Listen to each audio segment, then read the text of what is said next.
Diabetes 100% reversible है, इसमें कोई शक नहीं है। और ये कोई गिमिक नहीं है, ये बड़ी एक सिंपल सी चीज़ है। डायबिटीज़ का इलाज बहुत स्ट्रेट फॉरवर्ड है। और आज की इस वीडियो के अंदर मैं कुछ चीज़ें, डायबिटीज़ क्यों होती है, डायबिटीज़ क्या है, कौन सी चीज़ें डायबिटीज़ को एग्रीवेट करने में असरअंदाज होती हैं, सो आज हम इसको डिस्कस करते हैं। सो सबसे पहला सवाल ये है कि डायबिटीज़ क्या है।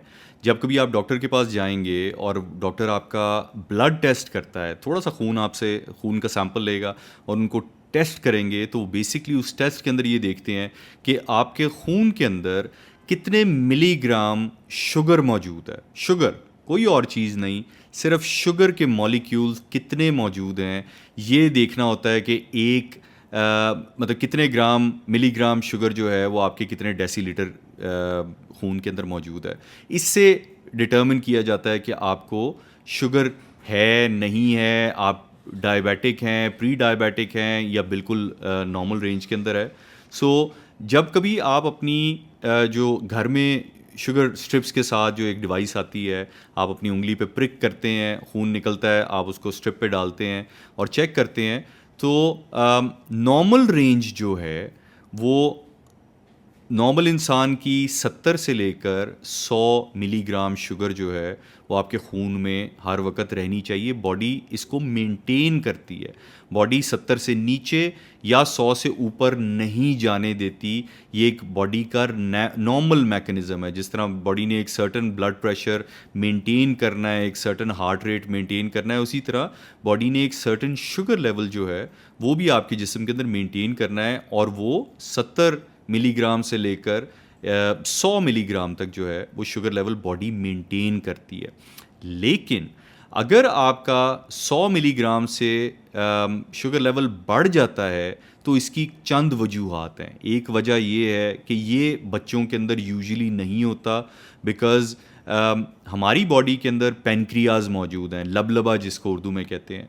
सो पेनक्रियाज का काम ये है कि पेनक्रियाज ने इंसुलिन प्रोड्यूस करनी है। और इंसुलिन क्या करती है कि इंसुलिन आपके खून के अंदर जो शुगर मॉलिक्यूल्स हैं उनको कैप्चर करके उनको आपके सेल्स के अंदर स्टोर कर देती है, ख़ास तौर पे आपके फैट सेल्स के अंदर।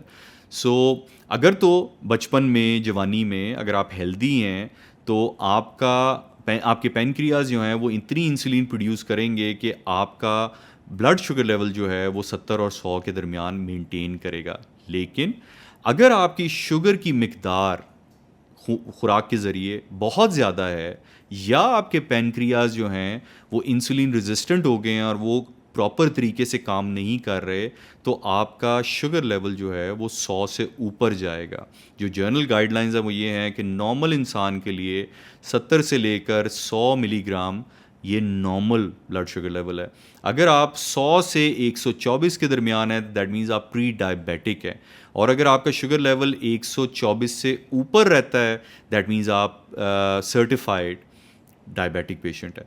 सो इसको आप डिफरेंट चीज़ों के साथ मेंटेन करते हैं। लेकिन जिस्म के अंदर जिस चीज़ ने ऑटोमेटिकली, नेचुरली जिस चीज़ ने आपको मेंटेन करना है, वो आपके पेनक्रियाज हैं। पेनक्रियाज इंसुलिन प्रोड्यूस करेंगे, बिकॉज बॉडी को पता है कि खून के अंदर ज़्यादा शुगर बुरी है, आपको रिक्वायर्ड नहीं है, इतनी शुगर आपकी जिस्म के लिए नुकसानदेह है, इसलिए बॉडी इंसुलिन प्रोड्यूस करती है। एक्स्ट्रा शुगर जो है वो आपके वो सेल्स जो हैं उनको, मॉलिक्यूल्स को इकट्ठा करके आपके बॉडी के सेल्स के अंदर, ख़ास तौर पे फैट सेल्स के अंदर उसको स्टोर कर देती है। सो आप डायबिटिक क्यों होंगे या आपके शुगर लेवल्स क्यों हाई होंगे? एक जनरल आइडिया यही है, हर एक को पता है कि जी अगर आप मीठा लेंगे, चीनी लेंगे, तो आपके शुगर लेवल्स हाई होंगे। यहाँ तक सबको पता है, ये बिल्कुल स्ट्रेट फॉरवर्ड सी बात है। लेकिन जहाँ पे लोग गलती करते हैं, जो चीज़ मिस कर जाते हैं, वो बेसिक बायोकेमिस्ट्री है। और वो ये है कि जो कार्बोहाइड्रेट्स हैं, कार्बोहाइड्रेट्स का बिल्डिंग ब्लॉक जो है, कार्बोहाइड्रेट किस चीज़ से बनती है? Carbohydrate sugar molecules, basic individual sugar molecules जब इकट्ठे होते हैं और जुड़ जाते हैं, तो वो कार्बोहाइड्रेट की शक्ल इख्तियार कर लेते हैं। दैट मीन्स कि अगर आप सिंपल कार्बोहाइड्रेट्स या कॉम्प्लेक्स कार्बोहाइड्रेट्स भी इस्तेमाल करेंगे, तो उन्होंने जब आपकी बॉडी के अंदर जाके ब्रेक डाउन करना है, टूटना है, तो उन्होंने अपने बेसिक यूनिट के अंदर टूटना है, और उसका बेसिक मॉलिक्यूल क्या है? वो शुगर है।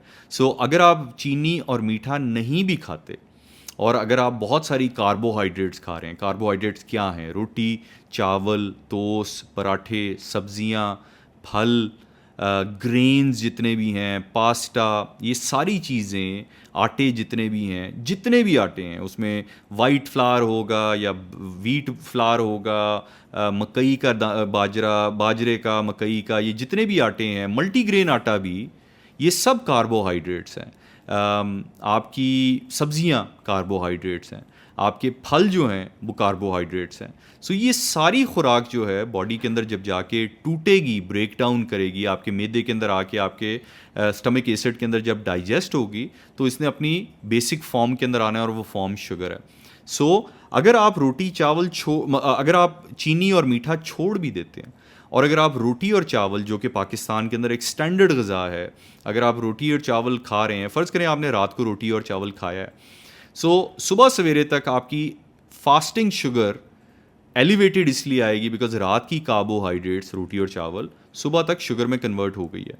अब सुबह सवेरे आपकी ब्लड के अंदर बहुत सारी शुगर ऑलरेडी है, लेकिन फिर भी लोग सुबह सवेरे या टोस्ट या पराठे या रोटी इसका इस्तेमाल करते हैं, और वो फिर डाइजेस्ट होके दोपहर तक उसने भी शुगर के अंदर कन्वर्ट हो जाना है। आपके पास रात की शुगर भी आपके ब्लड में मौजूद है, फिर सुबह की जो शुगर आपने ली है वो भी दोपहर तक आ गई, दोपहर में भी आपने रोटी चावल खाना है, रात में फिर रोटी चावल खाना है। आप पिछले 15, 20, 25, 30, 50 साल जो भी आपकी उम्र है, आप बचपन से लेकर ये रूटीन 24 घंटे अपने ब्लड के अंदर शुगर को पंप कर रहे हैं, और इतनी शुगर आपके बॉडी के अंदर जा रही है कि आपके पेनक्रियाज जो हैं बचपन में और जवानी तक, तो आपके पेनक्रियाज इंसुलिन बनाते रहते हैं और इंसुलिन प्रोड्यूस करते रहते हैं। वो बहुत कोशिश करते हैं कि आपका जो शुगर लेवल है वो 70 और 100 के दरमियान रहे। लेकिन जैसे ही आप 25-30 साल की उम्र क्रॉस करेंगे, तो बॉडी आहिस्ता आहिस्ता, और पेनक्रियाज ख़ास तौर पे आहिस्ता आहिस्ता, इतने सालों की मेहनत के बाद आहिस्ता आहिस्ता जवाब देना शुरू कर देते हैं। इस कैफियत को इंसुलिन रेजिस्टेंस कहते हैं, जो बॉडी के अंदर बहुत ज़्यादा शुगर और कार्ब्स के इस्तेमाल से इंसुलिन रेजिस्टेंस पैदा हो जाती है, जिसके बाद आपका पेनक्रियाज जो हैं वो इतनी इंसुलिन नहीं बना पाते जो कि आपके शुगर को नॉर्मल रेंज के अंदर रख सकें। आप डॉक्टर के पास जाएंगे, डॉक्टर टेस्ट करेगा, आपका पेनक्रियाज ऑब्वियसली हेल्दी लाइव हैं, मौजूद हैं आपके जिस्म के अंदर, और वो आपके शुगर लेवल्स को नॉर्मल रेंज के अंदर मेंटेन नहीं कर पा रहे, तो डॉक्टर आपको इंसुलिन की गोली देंगे। अगर तब भी आपकी डाइट में शुगर और कार्ब्स बहुत ज़्यादा हैं, तो और वो फिर भी कंट्रोल नहीं हो रहा, फिर उसके बाद डॉक्टर आपको इंजेक्टेबल इंसुलिन देगा, बिकॉज आपका जिस्म वो इंसुलिन नहीं बना पा रहा जितनी शुगर आप ले रहे हैं। तो उसके लिए आपको एक्सटर्नल इंसुलिन जो है वो लगानी पड़ती है, ताकि वो जो शुगर आपके खून के अंदर है वो कंट्रोल हो सके। ये शुगर कहीं जा नहीं रही है। इंसुलिन जब प्रोड्यूस होती है, या आप इंसुलिन एक्सटर्नली लगाते हैं या कोई गोली खाते हैं, तो ये insulin all of a sudden गायब नहीं हो जाती, ये आपके जिस्म में मौजूद रहेगी। इंसुलिन का काम ये है कि उसने शुगर मॉलिक्यूल्स को इकट्ठा करना है, और उसने आपके फैट सेल्स के अंदर उस शुगर को स्टोर कर देना है। ये इंसुलिन का काम है। इंसुलिन सिर्फ शुगर को आपके सेल्स के अंदर स्टोर करने का एंजाइम है। ये हार्मोन इसलिए पैदा होता है कि आपके शुगर ब्लड के अंदर से शुगर को कम करके आपके सेल्स के अंदर, और ख़ास तौर पे फैट सेल्स के अंदर डाल दे। सो अगर आप शुगर और कार्ब्स ले रहे हैं, तो ये शुगर और कार्ब्स कहीं जाएगी नहीं, ये आपके जिस्म के अंदर रहेगी, चर्बी की शक्ल इख्तियार कर लेगी, फ़ैट की शक्ल इख्तियार कर लेगी। सो अगर आप high calorie, high sugar, high carb diet इस्तेमाल करते हैं, दैट मीन्स आपको मोटापा आएगा ही आएगा। और ये सिर्फ मोटापा आपकी स्किन के नीचे नहीं आएगा, ये आपके इंटरनल ऑर्गन्स के इर्द गिर्द भी आएगा। आपको फैटी लिवर का प्रॉब्लम, आपके एब्डोमेन के इर्द गिर्द, आपके मैदे के इर्द गिर्द चर्बी, आपके हार्ट के इर्द गिर्द चर्बी, आपकी जो आपके लंग्स हैं उसके इर्द गिर्द चर्बी ये इकट्ठी होगी। सो शुगर और कार्ब्स हमेशा से डेंजरस हैं बिकॉज ये आपके जिस्म में फैट स्टोर करेंगी। सो डायबिटीज़ से बचने का तरीका क्या है? डायबिटीज़ से बचने का सबसे आसान तरीका, अगर आपको डायबिटीज़ नहीं है तब भी, और अगर आप प्री डायबिटिक हैं या डायबिटिक हैं, तो एक सिंपल सा कॉमन सेंस वाली बात है कि अगर आप शुगर और कार्ब्स को अपनी खुराक से निकाल देंगे तो आपकी ऑटोमेटिकली बॉडी के अंदर शुगर की मिकदार कम हो जाएगी, आपके पेनक्रियाज को थोड़ा सा रेस्ट मिल जाएगा और आपकी इंसुलिन रेजिस्टेंस आहिस्ता आहिस्ता कम होना शुरू हो जाएगी। बहुत सारे लोग कहते हैं कि जी कार्ब्स बहुत ज़रूरी हैं बॉडी के लिए, ये हमने सुना हुआ है, लेकिन कार्बोहाइड्रेट जो हैं वो नॉन एसेंशियल न्यूट्रिएंट है।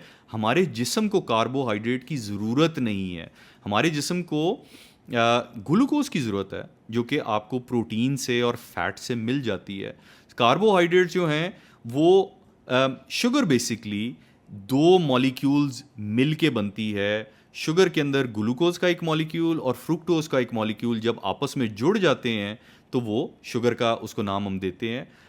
उसमें से ग्लूकोज फ़ायदेमंद है जो आपकी पूरी बॉडी एब्जॉर्ब करती है, आपकी स्किन सेल्स उसको एब्जॉर्ब करते हैं, आपके इंटरनल ऑर्गन्स उसको एब्जॉर्ब करते हैं, आपके मसल्स उसको एब्जॉर्ब करते हैं, आपका दिमाग उसको एब्जॉर्ब करता है। लेकिन जो उसका दूसरा मॉलिक्यूल है फ्रुक्टोज, वो एक्सक्लूसिवली सिर्फ और सिर्फ आपके लिवर के अंदर प्रोसेस होता है। फ्रुक्टोज जो है वो आपके लिवर के अंदर डाइजेस्ट होगा, उसकी प्रोसेसिंग जितनी भी है वो पूरे बॉडी के अंदर कहीं भी नहीं होगी सिवाय लिवर के।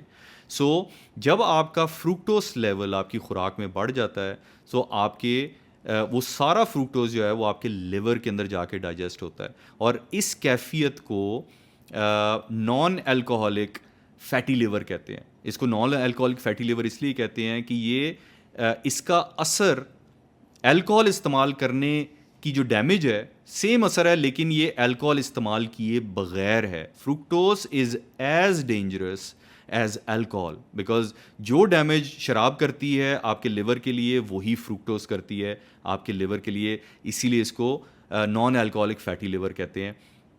सो फ्रूक्टोज किस किस चीज़ में है? फ्रूट्स के अंदर फ्रूक्टोज मौजूद है, लेकिन अगर आप फ्रूट साबुत इस्तेमाल करते हैं तो क्योंकि उसके अंदर फाइबर है वो आपकी फ्रूक्टोज की एब्जॉर्प्शन को स्लो डाउन कर देती है।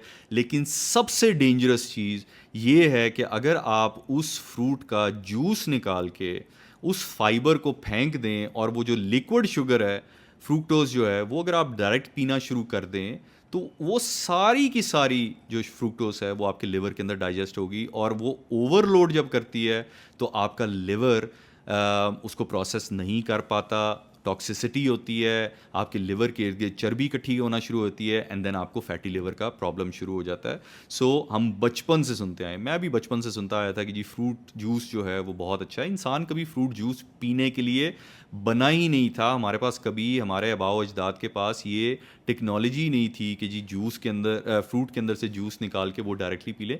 ये अभी रीसेंट एक इन्वेंशन है, पिछले 100 साल की इन्वेंशन है कि जहाँ पे हमने फ्रूट्स को जूस उसके अंदर से निकाल के उसका पल्प ज़ाया कर दिया और प्योर शुगर जो है वो इस्तेमाल करना शुरू कर दी। सो अगर आप डायबिटिक पेशेंट हैं या अगर आप प्री डायबिटिक भी हैं और आपको डर है कि आप डायबिटिक ना हो जाएं, तो एक सिंपल सा अपनी खुराक के अंदर चेंज करें कि एक तो शुगर को अपनी डाइट से, मीठा और शुगर इसको बिल्कुल निकाल दें। हमें इसकी ज़रूरत नहीं है, शुगर बहुत एडिक्टिव है। आप एक दफ़ा शुगर इस्तेमाल करना शुरू करेंगे तो आपका दिल नहीं करेगा इसको छोड़ने का। शुगर बिल्कुल ऐसी ही है जैसे कोई ड्रग होती है। शुगर भी नेचुरल तरीके से निकलती है, ड्रग्स भी नेचुरल प्लांट से ही निकलती हैं। सो इनमें कोई ख़ास चेंज नहीं है, ये आपके दिमाग को उसी तरह एडिक्ट करती है जिस तरह कोई भी ड्रग करती है। तो शुगर से बचने की कोशिश करें।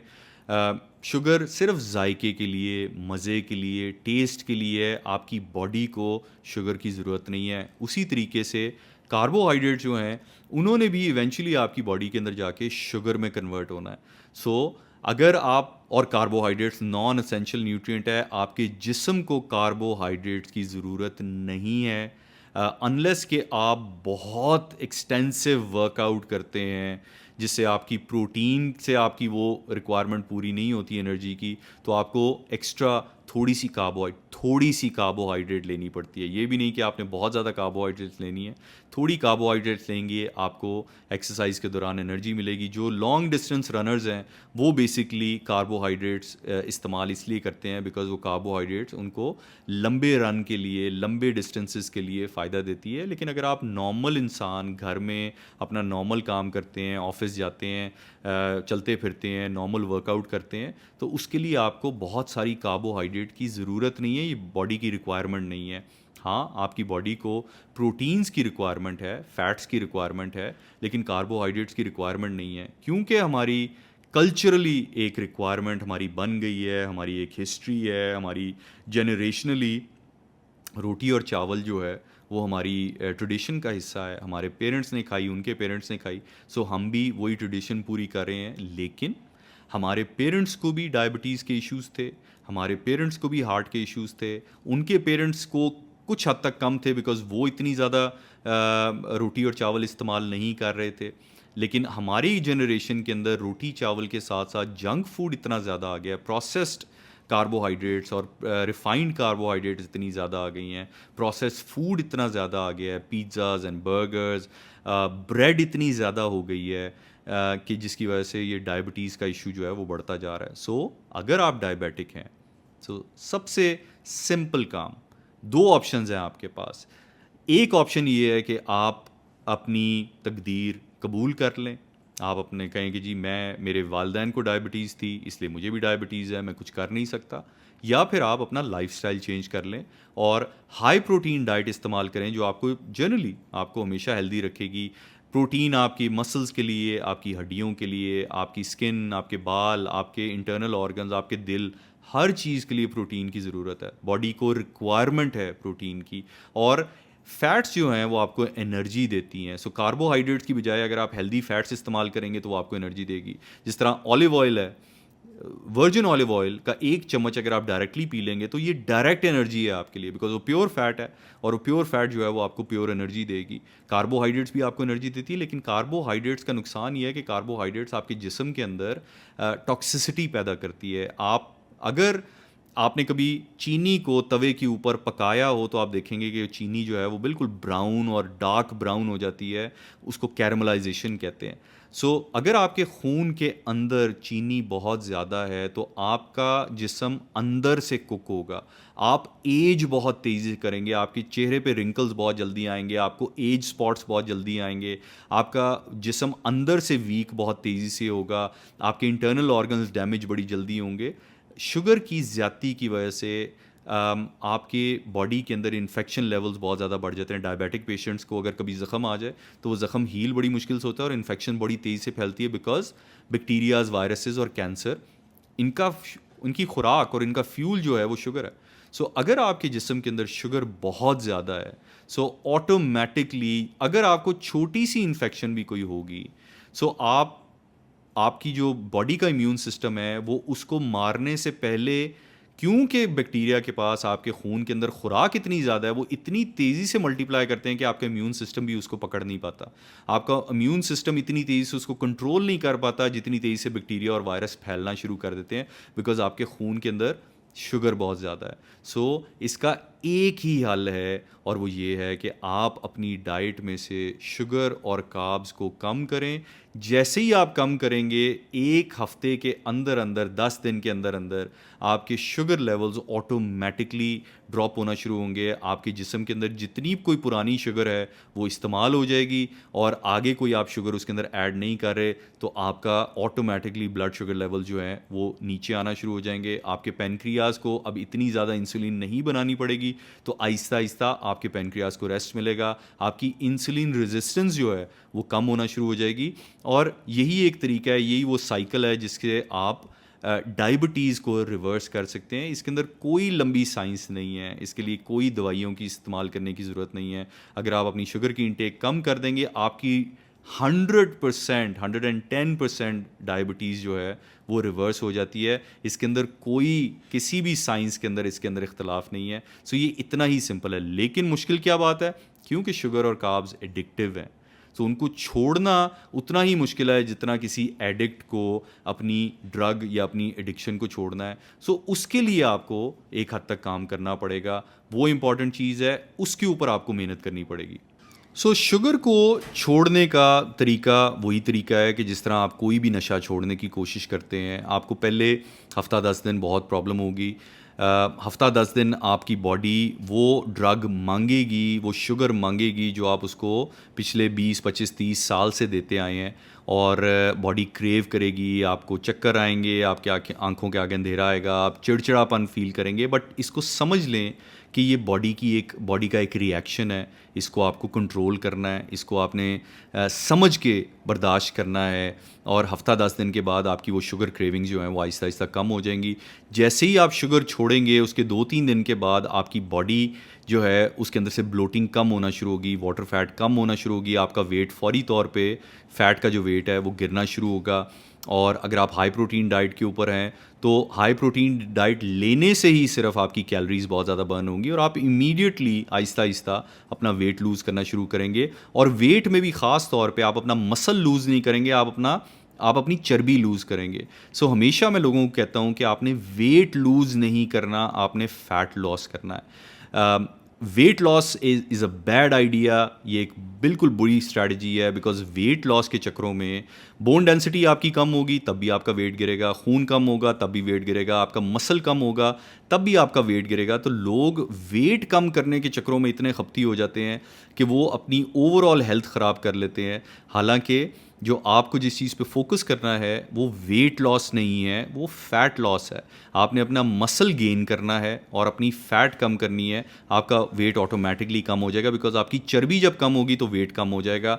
लेकिन कई केसेस में जब आप प्रोटीन ज़्यादा लेते हैं, आपकी जो मसल डेंसिटी है वो बढ़ती है, आपका जो मसल डेंसिटी, बोन डेंसिटी, ये जब बढ़ेगी तो थोड़ा सा वेट आपका बढ़ेगा, लेकिन साथ साथ आपकी चर्बी पिघलना शुरू हो जाएगी, कम होना शुरू हो जाएगी। तो उसके बाद एक कंसिस्टेंट हर 2-3 दिन के बाद आपका वेट गिरना शुरू हो जाएगा। और अगर आप इस डाइट को कंसिस्टेंट रखेंगे तो जो आपने over a period of years and decades आपने जो अपनी चर्बी अपने जिस्म पे बढ़ाई है वो भी कम होना शुरू हो जाएगी। तो डायबिटीज़ के साथ साथ वेट गेन जो है एक बड़ा कॉमन सा फिनोमेना है कि जिन लोगों को डायबिटीज़ होती है उन लोगों के जिस्म के ऊपर चर्बी भी इकट्ठी होना शुरू हो जाती है। ये मोस्ट केसेस की बात कर रहा हूँ, एक्सेप्शनल केसेस हर जगह पे होते हैं, लेकिन मोस्टली केसेस में जो लोग डायबिटिक हैं या जिन लोगों का वेट ज़्यादा है वो यूजुअली डायबिटिक भी होते हैं या प्री डायबिटिक होते हैं।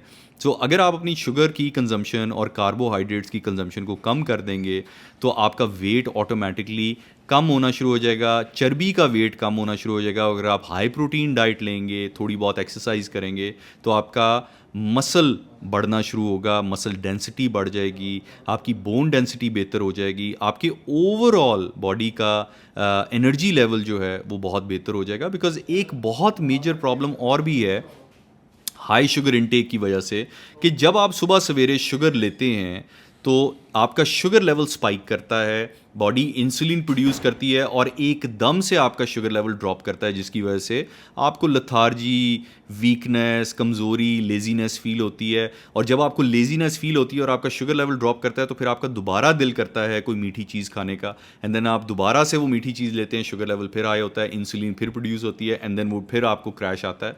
सो बहुत सारे लोग सुबह सवेरे जब मीठा लेते हैं तो उनका सारा दिन ये अप एंड डाउन की वजह से सारा दिन जो है वो लेज़ी और लथार्जिक गुजरता है। ऑन दी अदर हैंड अगर आप हाई प्रोटीन डाइट लेते हैं तो आपका शुगर लेवल जो है वो थ्रू आउट मेनटेन रहता है, आपके एनर्जी लेवल्स अच्छे रहते हैं और आपको शुगर क्रैश कभी भी नहीं होगा। बहुत सारे लोग कहते हैं कि जी हमारा शुगर लेवल लो हो जाता है, वो बेसिकली लो इसलिए होता है बिकॉज अगर आपने सुबह सवेरे शुगर ले ली है तो इंसुलिन प्रोड्यूस होगी, तो उसके बाद आपका शुगर लेवल ड्रॉप होगा और कई दफ़ा थोड़ा सा ज़्यादा भी ड्रॉप हो जाता है, जिसकी वजह से आपको फील आती है कि जी शुगर लेवल बहुत ड्रॉप हो गया और आप बिल्कुल लाइफलेस और आपके अंदर से जान ख़त्म हो जाती है। सो हमेशा बेहतर आइडिया है कि नाश्ते के टाइम पे कभी भी मीठी चीज़ या कार्बोहाइड्रेट्स के साथ नाश्ता ना करें, हमेशा हाई प्रोटीन के साथ नाश्ता करें, अंडे के साथ, कीमे के साथ, चिकन के साथ।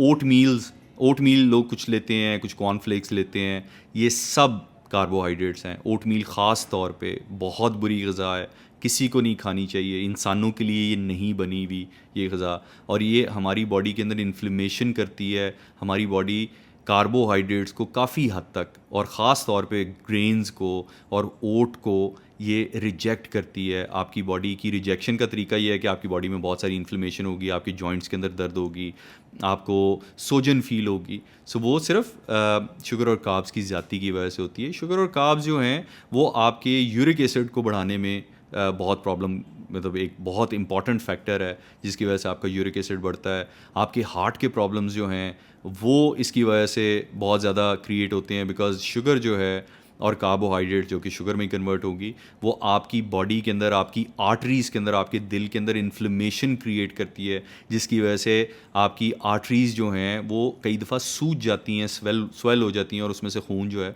वो गुज़रना उसको मुश्किल होती है।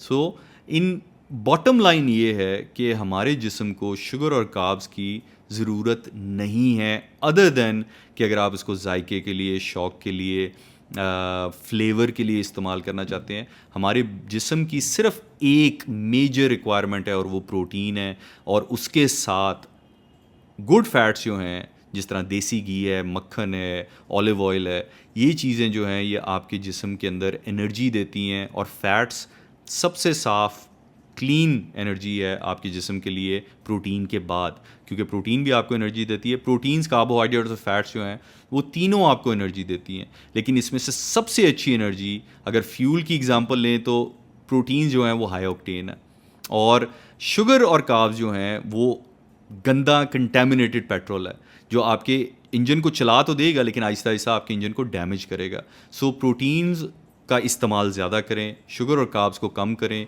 और फैट्स को अपनी प्रोटीन्स के साथ जो है वो इस्तेमाल करें। तो इस डाइट के साथ आप अपनी डायबिटीज़ को बहुत इजीली और नेचुरली विदाउट एनी मेडिकेशन, किसी डॉक्टर के पास जाने की ज़रूरत नहीं है, आप इसको घर बैठे कंट्रोल कर सकते हैं। प्रोटीन का इस्तेमाल ज़्यादा कीजिए, शुगर और कार्ब्स को रोटी, चावल, टोस्ट, पराठे, सब्जियां, फल, इसको अपनी डाइट में से निकालें, आहिस्ता आहिस्ता बिल्कुल ख़त्म कर दें, तो आपको कभी भी डायबिटीज़ का प्रॉब्लम नहीं होगा, बिकॉज़ डायबिटीज़ शुगर के बग़ैर एग्जिस्ट नहीं कर सकती। अगर आपके खून के अंदर शुगर है तो आपको डायबिटीज़ होगी। पेनक्रियाज कुछ हद तक, आपकी कुछ अरसे तक आपकी इंसुलिन बनाते रहेंगे, लेकिन आहिस्ता आहिस्ता जब आप उसको ओवरडोज करेंगे शुगर और कार्ब्स पे तो पेनक्रियाज भी अपनी परफॉर्मेंस छोड़ देंगे, आपकी बॉडी इंसुलिन रेजिस्टेंट हो जाएगी, और फिर पेनक्रियाज जो हैं वो उतनी इंसुलिन नहीं बना सकेंगे, डॉक्टर्स आपको एक्सटर्नल इंसुलिन देंगे, और एक ये विशियस साइकिल है जो चलता रहेगा, और आप दवाइयाँ और मेडिकेशंस और test and doctors and hospitals के चक्कर लगा लगा के इट्स अ बैड लाइफ, जो कि मैं किसी को नहीं कहूँगा, मशवरा दूंगा कि इस तरफ जाएं। आप इसको नेचुरली अपनी खुराक के ज़रिए इसको मेंटेन करें, इसको मैनेज करें। ये थोड़ा सा शुगर छोड़ना मुश्किल काम है, एडिक्टिव सब्सटेंस है। आप इसको आहिस्ता आहिस्ता इंटेंशनली हिम्मत करके छोड़ेंगे तो आपको हफ्ते 10 दिन के बाद शुगर की क्रेविंग नहीं होगी। मैं ये बिल्कुल नहीं कह रहा कि जी आपने शुगर और कार्ब्स ज़िंदगी में कभी नहीं खानी, रोटी चावल आपने ज़िंदगी में कभी नहीं खाना, बर्गर्स और पिज़्ज़ाज़ आपने ज़िंदगी में कभी नहीं खाने। यस, आप 2-3 हफ्ते के बाद, महीने के बाद किसी दावत पे या वैसे किसी एक वीकेंड के ऊपर अगर आप रोटी और चावल या बर्गर्स या पिज़्ज़ा अगर एक दिन खाना भी चाहते हैं, ज़रूर खाएं, लेकिन उसके बाद अगले 2-3 हफ्तों के अंदर अपनी प्रोटीन डाइट से उसको दोबारा से कंट्रोल कर लें, तो इस तरह से आप इसको मेंटेन कर सकेंगे। आपको डाइट करने की ज़रूरत नहीं है, diet is a bad idea. एक लाइफस्टाइल का चेंज कर लें, अपने आप को थोड़ा सा डिसिप्लिन करें कि आपने हाई प्रोटीन डाइट लेनी है। शुगर और कार्ब्स हफ्ते में 2-3 हफ्ते में एक दफ़ा अगर आप खा भी लेते हैं तो वो ठीक है, बाकी आप अपनी प्रोटीन डाइट से उसको कंट्रोल करें, एक्सरसाइज ज़्यादा करें, एक्टिव रहें, अपनी खुराक को कम रखें। आपकी जिस्म को इतनी खुराक की ज़रूरत नहीं है, 3 टाइम के खाने की कभी भी आपकी जिस्म को ज़रूरत नहीं है, क्योंकि अगर आप ज़्यादा खाएंगे तो वो एक्स्ट्रा खुराक जो है वो आपके जिस्म में चर्बी की शक्ल इख्तियार कर लेगी। अगर आपके जिस्म पे चर्बी है, दैट मीन्स आप अपनी ज़रूरत से ज़्यादा खुराक ले रहे हैं। तो कम खुराक खाएँ, हाई प्रोटीन डाइट लें, और शुगर और कार्ब्स को अपनी बॉडी से, अपनी खुराक से निकाल दें। आप आपको अगर ये कंटेंट अच्छा लगता है तो हमारे चैनल को सब्सक्राइब करें, इंटरैक्ट करें, सवाल कीजिए, हमें फॉलो करें, शेयर कर सकते हैं तो बहुत अच्छा होगा। इस चैनल को सपोर्ट करते रहें ताकि मैं इस तरह का कंटेंट बनाता रहूं। अगले कंटेंट के साथ इंशाल्लाह जल्द। Thank you.